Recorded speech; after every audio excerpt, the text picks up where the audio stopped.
전능하신 하나님의 자녀 여러분, 우리의 인생은 종종 구불구불한 길처럼 느껴집니다.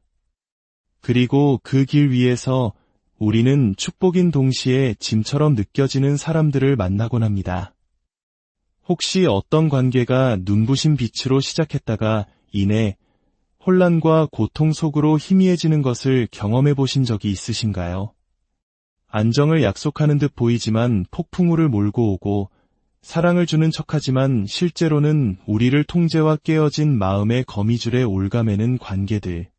마치 거짓 등대에 불빛에 이끌린 배가 보이지 않는 암초에 부딪혀 부서지는 것처럼 우리 역시 그런 관계에 이끌려 영혼의 파선을 경험할 수 있습니다.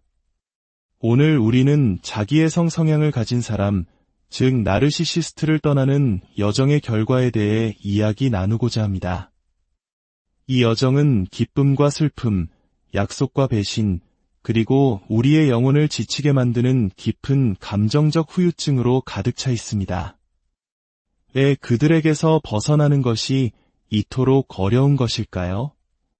왜 이상화와 평가절하, 그리고 다시 돌아오는 그 반복의 고리는 끝이 없는 것처럼 느껴질까요?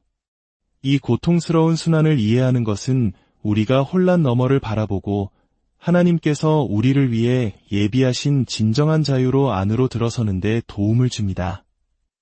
성경은 우리에게 하나님은 무질서의 하나님이 아니시오 오직 화평의 하나님이시니라 라고 상기시켜줍니다. 진정한 평화는 혼돈으로 되돌아가는 것이 아니라 변함없는 하나님의 사랑을 신뢰하는 데서 옵니다. 이야기에 귀 기울이시기 전에 잠시 시간을 내어 이 메시지가 여러분의 마음에 깊은 울림을 준다면 좋아요를 눌러주시고 더 많은 지혜와 위로를 나누기 위해 채널을 구독해 주시길 부탁드립니다. 여러분의 작은 행동 하나하나가 하나님의 은혜를 전하는 통로가 되어 상처 입은 또 다른 영혼에게 빛과 소망을 전달할 수 있습니다. 여러분 모두에게 주님의 평안과 축복이 가득하기를 기도합니다. 이제 우리의 영혼을 해치는 통제와 두려움, 그리고 치유의 패턴에 대해 열린 마음으로 함께 묵상해 봅시다. 혹시 당신을 지치게 하고 혼란스럽게 하며 당신의 가치를 의심하게 만드는 이상한 순환을 겪고 계시다면 고통 너머에는 분명 희망이 있음을 기억하십시오. 하나님의 사랑은 다른 모든 것이 흔들릴 때에도 굳건히 서 있는 우리의 피난처이자 안전한 항구입니다. 혹시 하늘을 찌를 듯한 높이로 들어 올려져 모든 것이 이상적이고 완벽하게 느껴지다가 갑자기 경멸과 무관심 속에서 당신의 가치가 무참히 짓밟히는 평가절하의 구덩이로 내던져진 경험이 있으신가요? 이 고통스러운 역학관계는 결코 우연이 아니며 그 설계는 겉보기보다 훨씬 더 교묘하고 복잡합니다. C.S. 루이스는 악마는 당신이 그 거짓말에 묶여있는 한 당신이 거짓말을 믿는 것을 아주 친절하게 지켜본다고 말했습니다. 자기애성 성향을 가진 사람과의 관계에서 이 거짓의 사슬은 종종 이상화, 평가절하, 폐기, 그리고 당신을 다시 끌어들이려는 필사적인 시도인 후버링의 형태로 나타납니다. 첫 단계인 이상화에서 당신은 마치 떠받들어지는 존재가 됩니다. 나르시시스트는 완벽함의 환상을 그려내며 당신에게 칭찬과 인정을 아낌없이 쏟아냅니다. 하지만 그들이 보는 것은 당신이 아니라 통제에 대한 그들 자신의 욕구가 투영된 모습일 뿐입니다. 하지만 이내 그 받침대는 흔들리기 시작하고 칭찬은 비난으로 바뀝니다. 이것이 바로 평가절하라는 잔인한 추락의 시작입니다. 당신은 자존감이 서서히 무너지고 그 자리를 수치심과 불안이 대신하는 것을 느낄지도 모릅니다. 한때 당신을 그토록 아꼈던 사람이 어떻게 이제는 경멸과 무시로 당신을 대할 수 있는지 의아해하며 정체성의 혼란을 겪어보셨나요? 그들의 자아를 채워주는 당신의 쓸모가 다했을 때 나르시시스트는 폐기 단계에 들어섭니다. 이 버림받음은 갑작스럽고 차갑게 느껴지며 당신은 깊은 트라우마와 혼란, 극심한 공허감과 씨름하게 될 것입니다. 어쩌면 당신은 그들의 조롱 섞인 무관심과 냉담한 무시를 보며 그 모든 것이 진짜이긴 했을까? 라고 자문했을지도 모릅니다. 하지만 이것이 끝이 아닙니다. 마치 꼭두각시 인형의 줄을 당기는 조종사처럼 나르시시스트는 변화를 약속하거나 매력을 발산하거나 죄책감을 이용하여 당신을 다시 끌어들이려 할 수 있습니다. 이것이 바로 후버링입니다. 이 순환은 단순히 관계의 결함이 아니라 교만과 두려움에 사로잡힌 깨어진 영혼의 모습을 반영합니다. 잠언 26장 11절은 개가 그 토하였던 것을 도로 먹는 것 같이 미련한 자는 그 미련한 것을 거듭 행하느니라고 경고합니다. 이 패턴을 인식하는 것이 해방을 향한 첫걸음입니다. 하지만 당신이 이 굴레에서 벗어나기로 결심하고 혼돈 대신 평화를 선택할 때 어떤 일이 일어날까요? 나르시시스트를 떠나는 것의 결과는 실로 엄청나며 당신이 마주할 그들의 반응은 통제, 인정, 그리고 권력을 향한 그들의 더 깊은 투쟁이 진실을 드러낼 것입니다. 나르시시스트가 버림받았을 때 그것은 마치 거울이 산산조각 난 것과 같습니다. 자신의 중요성을 확인하기 위해 의존했던 그 거울이 발미돼서 부서져 버린 것입니다. 당신에 대한 통제력을 상실한 것은 그들에게 견딜 수 없는 고통이며 그들의 반응은 바다 위의 폭풍처럼 예측할 수 없습니다. 그들의 첫 반응은 종종 분노의 형태로 나타납니다. 인정받던 원천을 잃어버린 데서 오는 폭발적이고 불타는 분노입니다. 이 분노는 단순한 좌절이 아니라 지배력을 되찾으려는 상처 입은 자존심의 울부짖음입니다. 마치 거대한 산불 옆에 서 있는 것처럼 그들의 분노의 열기가 당신의 영혼마저 태워버릴 듯한 느낌을 받은 적이 있으신가요? 그러나 분노만이 그들의 유일한 무기는 아닙니다. 때때로 그들은 조롱을 칼날처럼 휘두르며 비꼬는 말과 경멸적인 눈빛으로 당신의 존엄성을 베어냅니다. 당신을 작게 만드는 것은 잃어버린 힘을 되찾는 그들의 방식입니다. 이 조롱은 종종 당신이 가장 예상치 못한 순간에 마치 구석에 숨어있던 그림자처럼 갑자기 나타납니다. 당신의 가치, 결정, 그리고 정체성 자체를 의심하게 만드는 그들의 목소리가 마음속에 메아리칠 수 있습니다. 그리고 더 차가운 반응인 무관심이 있습니다. 이것은 당신이 처음부터 아무것도 아니었다고 믿게 만들려는 얼음장 같은 침묵입니다. 무관심은 깊은 불안과 두려움을 감추는 가면이자 부서지기 쉬운 방패입니다. 나르시시스트는 마치 당신의 떠남이 아무런 영향을 미치지 않은 것처럼 당신이 그저 스쳐 지나가는 그림자에 불과했던 것처럼 행동할 수 있습니다. 이 냉담함은 당신을 벌주고 떠나기로 한 당신의 결정을 재고하게 만들기 위한 것입니다. 사실 이 모든 반응 뒤에는 통제력을 유지하려는 필사적인 시도가 숨어 있습니다.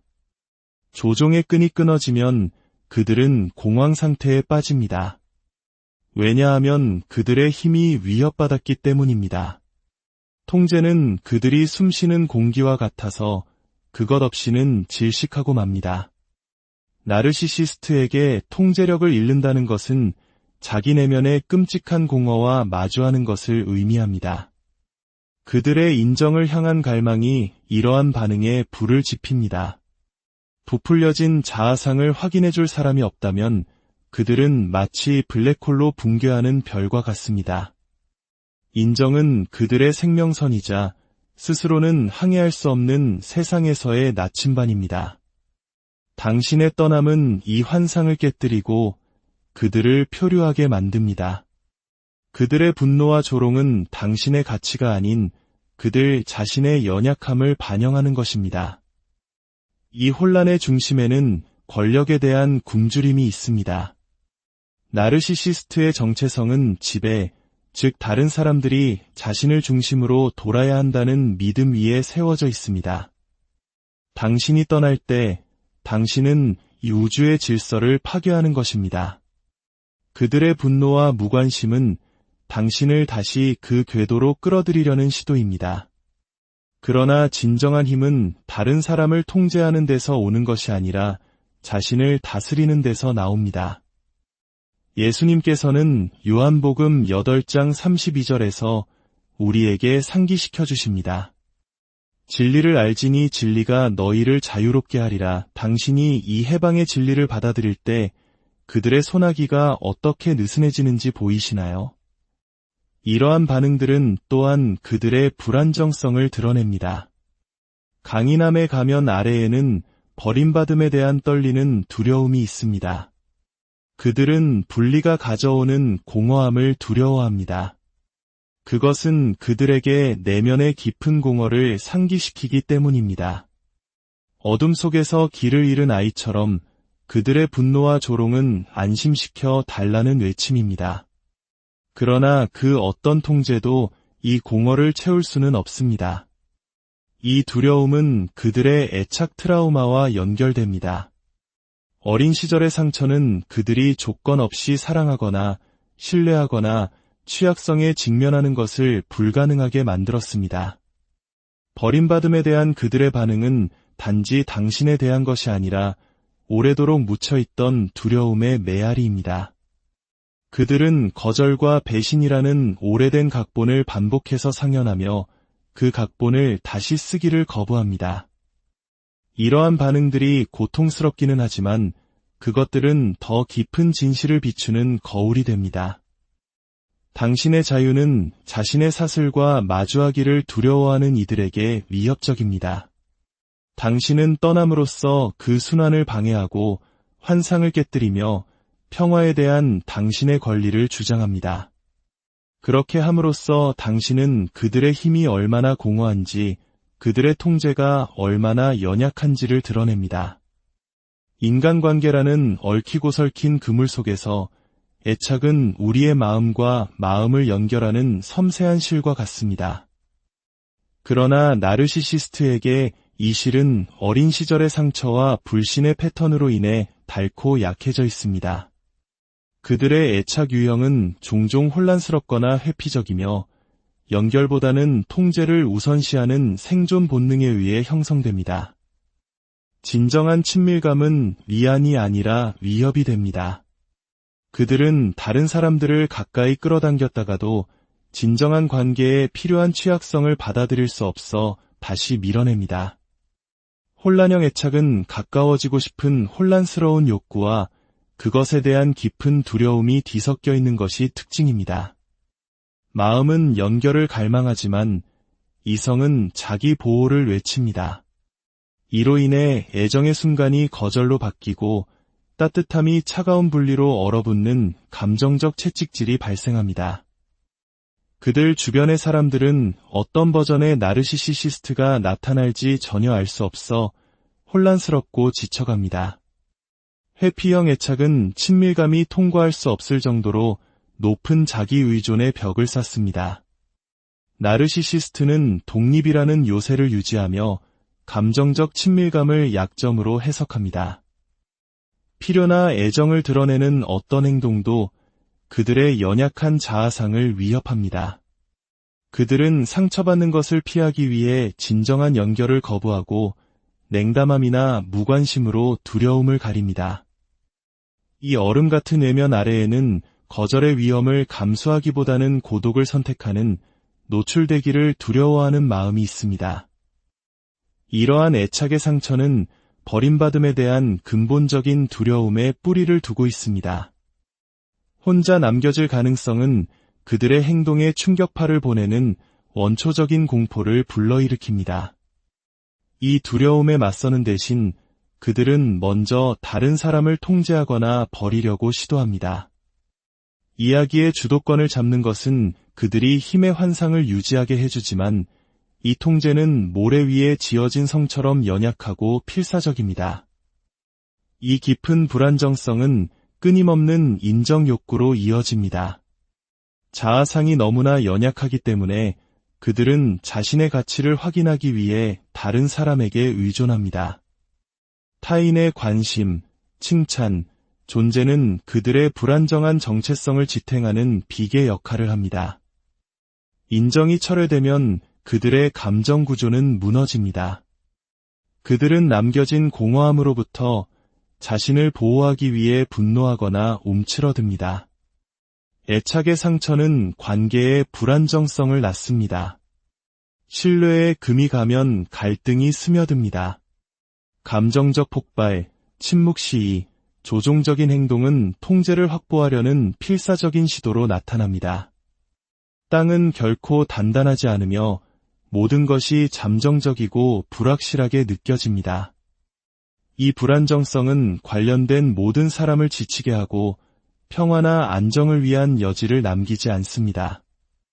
성장과 사랑을 지지해야 할 기반이 권력과 두려움의 전쟁터가 되어버립니다. 이 불안정성의 핵심에는 취약성에 대한 두려움이 있습니다. 마음을 열고 온전히 신뢰하는 것은 견딜 수 없는 위험입니다. 취약성은 그들이 숨기려 애쓰는 바로 그 약점을 노출시키기 때문입니다. 그래서 그들은 무관심, 지배, 완벽주의의 가면으로 자신을 가립니다. 이 가면은 갑옷이 아니라 그들을 진정한 연결로부터 가두는 감옥의 창살입니다. 나르시시스트와의 관계에서 떠남과 돌아옴의 패턴은 힘없는 파도의 밀물과 썰물과 같습니다. 각각의 이별은 깊은 두려움을 유발하고 각각의 재회는 순환이 다시 시작되기 전에 찰나의 안도감을 가져다 줍니다. 버림받음에 대한 나르시시스트의 두려움은 통제력을 되찾기 위해 당신을 밀어냈다가도 부재가 견딜 수 없어지면 다시 당신을 끌어당기게 만듭니다. 이 순환은 혼돈의 춤이 되어 매 걸음마다 감정적 불안정을 강화합니다. 이별은 단지 물리적인 것이 아니라 영혼이 찢어지는 경험이며 결코 제대로 다루어지지 않기 때문에 완전히 아물지 않는 상처입니다. 사소한 다툼이든 큰 이별이든 각각의 떠남은 거절과 불안의 오래된 상처를 다시 헤집습니다. 그들은 분노, 조종, 무관심으로 반응하지만 이러한 반응들은 가치 없고 사랑받지 못한다고 느끼는 더 깊은 고통을 가리는 가면일 뿐입니다. 재회는 종종 변화에 대한 약속이나 진심으로 보이는 다정한 순간들로 특징 지어집니다. 그러나 이 재회는 사랑에 관한 것이라기보다는 통제력을 재확립하고 버림받음의 고통을 피하려는 것에 가깝습니다. 꼭두각시 조종사가 자신의 끈을 되찾듯 나르시시스트는 힘의 환상을 유지하기 위해 당신을 다시 끌어당깁니다. 이 짧은 화해의 순간들은 당신을 그 관계에 묶어두기에 충분한 희망을 제공합니다. 이 순환은 당신의 영혼을 갉아먹고 감정적으로 지치게 만듭니다. 버림과 화해 사이의 끊임없는 변화는 당신의 안정감을 무너뜨립니다. 당신은 현실을 의심하고 당신의 인식을 불신하며 벗어날 수 없는 굴레에 갇힌 것처럼 느낄 수 있습니다. 야고보서 1장 8절은 두 마음을 품어 모든 일에 정함이 없는 자로다라고 경고합니다. 연결과 분리 사이에서 온전히 헌신하지 못하는 나르시시스트의 무능력이 바로 이러한 불안정을 만들어냅니다. 이 패턴을 인식하는 것이 당신의 평화와 명료함을 되찾는 첫걸음입니다. 안정은 그들의 약속에서 오는 것이 아니라 그 순환에서 벗어나기로 한 당신 자신의 선택에서 비롯됩니다. 거절과 재회의 반복적인 경험은 트라우마 결속을 만들어낼 수 있습니다. 이별의 고통이 관계의 역기능보다 더 견딜 수 없게 느껴지는 상태입니다. 그러나 자유는 당신에게 그들을 고칠 책임이 없다는 것을 이해하는 데 있습니다. 떠남과 돌아옴의 끊임없는 패턴은 더 깊은 영적 투쟁을 반영합니다. 버림받음에 대한 나르시시스트의 두려움은 진정한 사랑과 은혜로부터 단절된 영혼의 증상입니다. 그러나 당신에게는 희망이 있습니다. 시편 147편 3절은 상심한 자들을 고치시며 그들의 상처를 싸매시는도다 라고 선포합니다. 하나님의 임재 안에는 안정과 치유, 그리고 이 순환에서 벗어날 힘이 있습니다. 어부가 바다에 그물을 던지듯 나르시시스트는 후버링을 통해 당신을 다시 자신의 궤도로 끌어들입니다. 이름은 적절합니다. 마치 진공청소기를 켠 것처럼 당신을 다시 혼돈의 순환 속으로 빨아들이도록 설계되었습니다. 당신이 떠나려는 것을 감지하면 통제력을 잃을 것이라는 두려움이 권력을 되찾으려는 필사적인 시도에 불을 지핍니다. 그들의 제스처는 진심으로 보일 수 있습니다.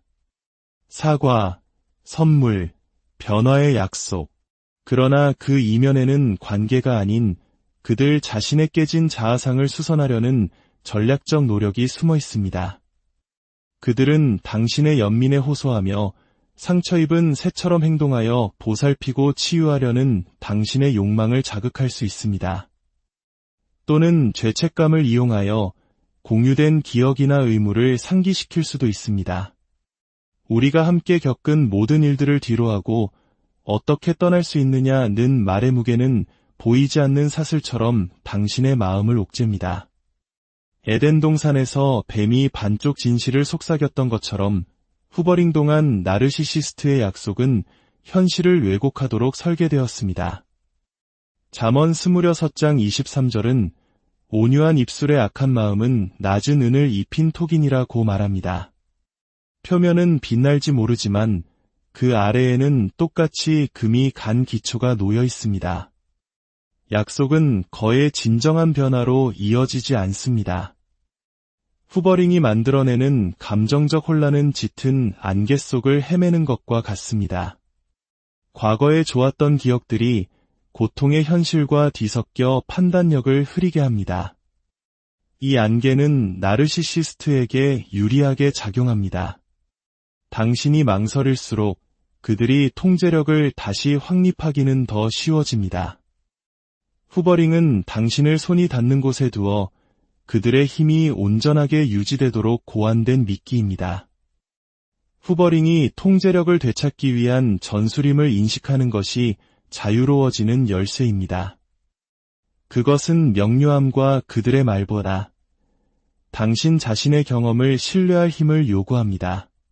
당신은 그들의 고통에 책임이 없으며 당신의 영혼을 고갈시키는 순환으로 돌아갈 의무도 없습니다. 하나님은 우리를 자유와 평화의 삶으로 부르십니다.